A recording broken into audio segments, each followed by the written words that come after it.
All right, we're live. We're finally live. Okay.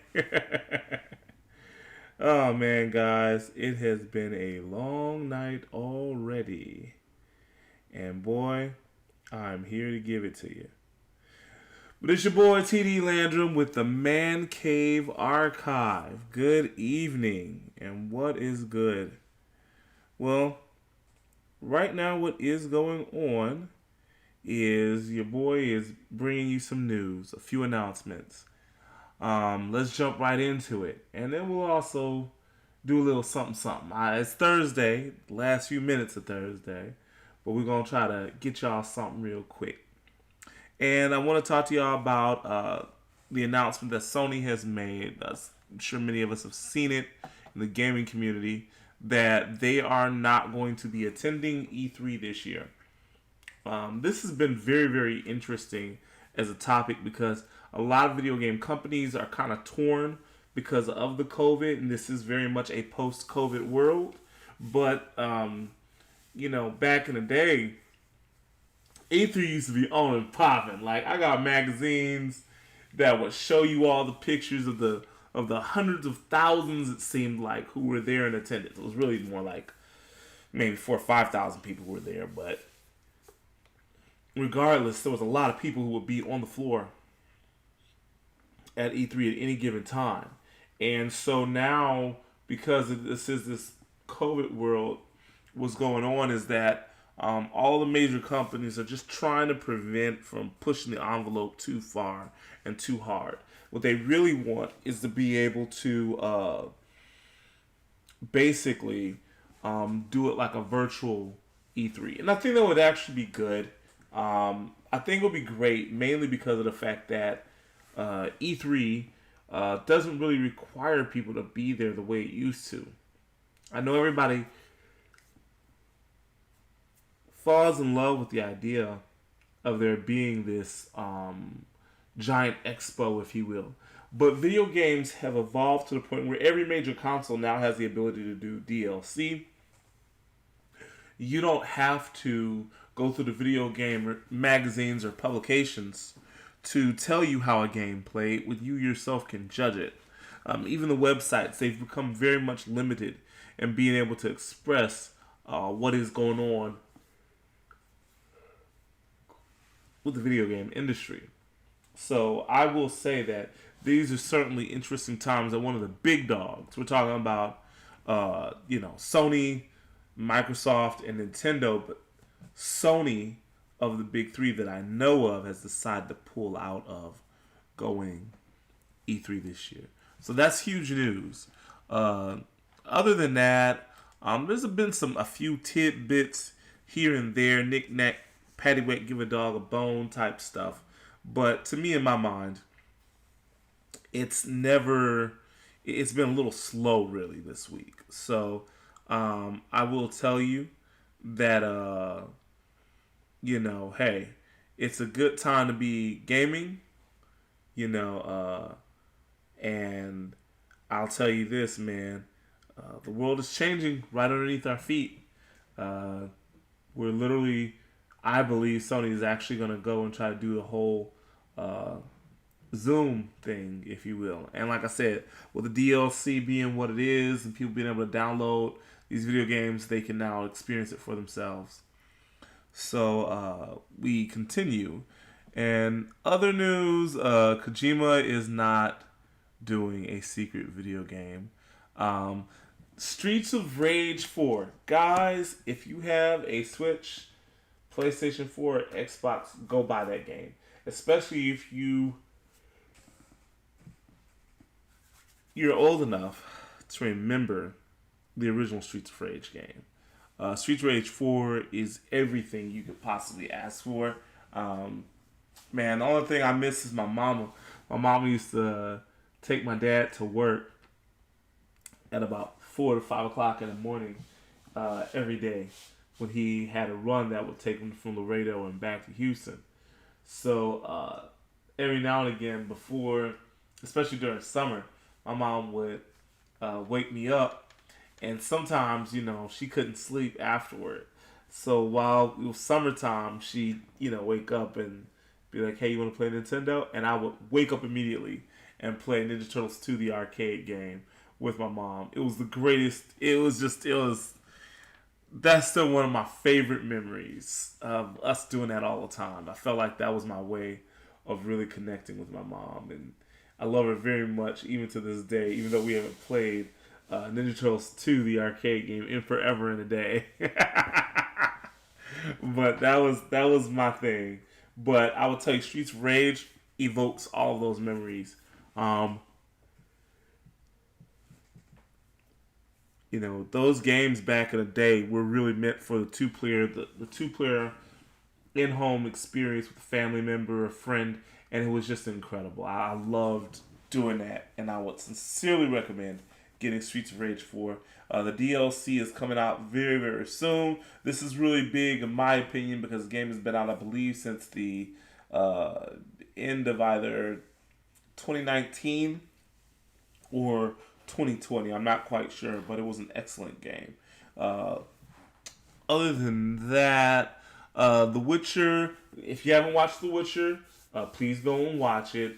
Your boy Henry Cavill is absolutely amazing in that series, and I love it because of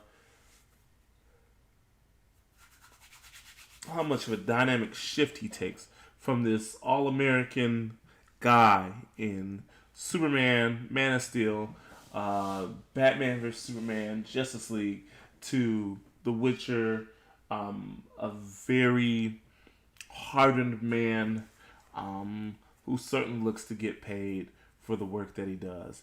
It was excellent. I will tell you, man, Henry Cavill revealed to me that not only is he a great Superman, he's an incredible actor to be able to pull off this role.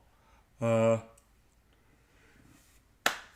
than that, it's Throwback Thursday, and I decided today I want to talk about a specific video game that is on my mind. I'm going to tell you about Resident Evil 4.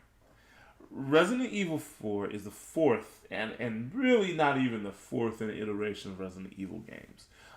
It's really probably about the fifth or sixth, honestly. Maybe even the seventh or eighth.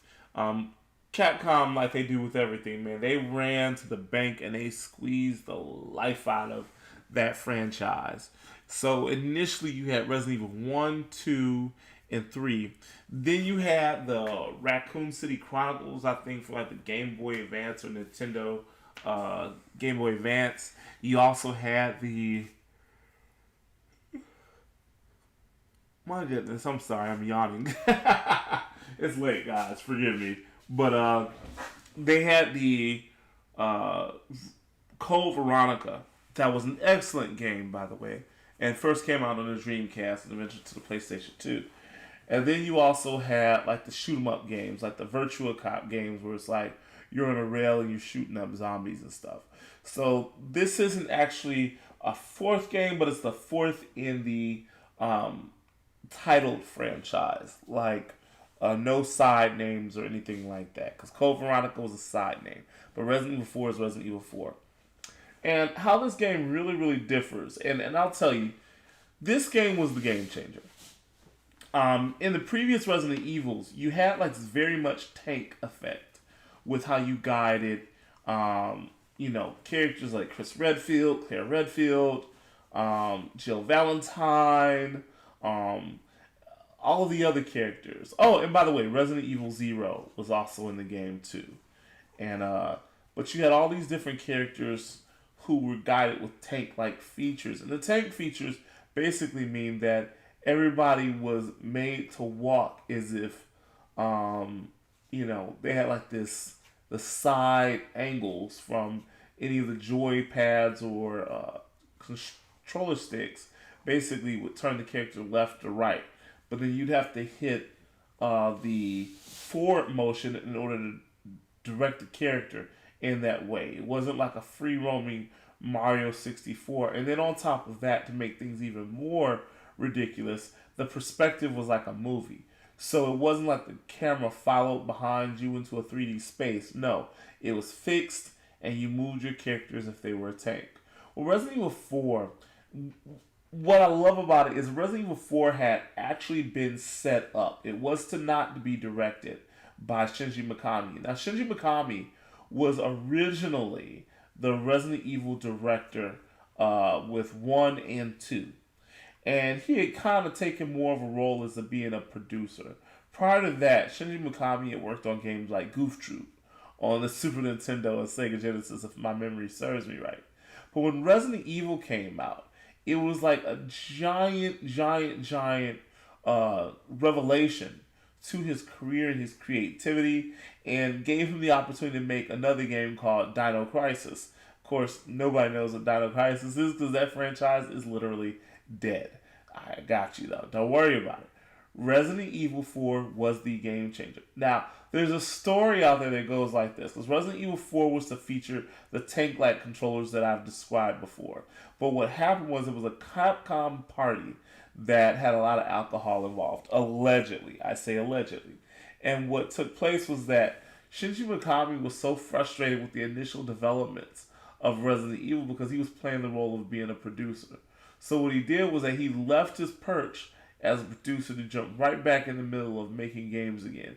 And he produced and directed Resident Evil 4. Now, Resident Evil 4 offered 3D perspective. They still had somewhat of the tank controls, but it was in a position where the camera was behind the main character all of the time, right? And then on top of that, because the world was 3D, your enemies could very easily run up behind you, and you had to be silent. You had like characters that were like the Navistador. The Navistador was like a guy who had no eyes. He had no ability to talk, but he was had these manic claws that would spring out of nowhere, and he could hit you and kill you with it, or he could take your head off with these things, right? Then you had the added effect of it, like I said, being 3D, where the camera was fixed right behind Leon S. Kennedy.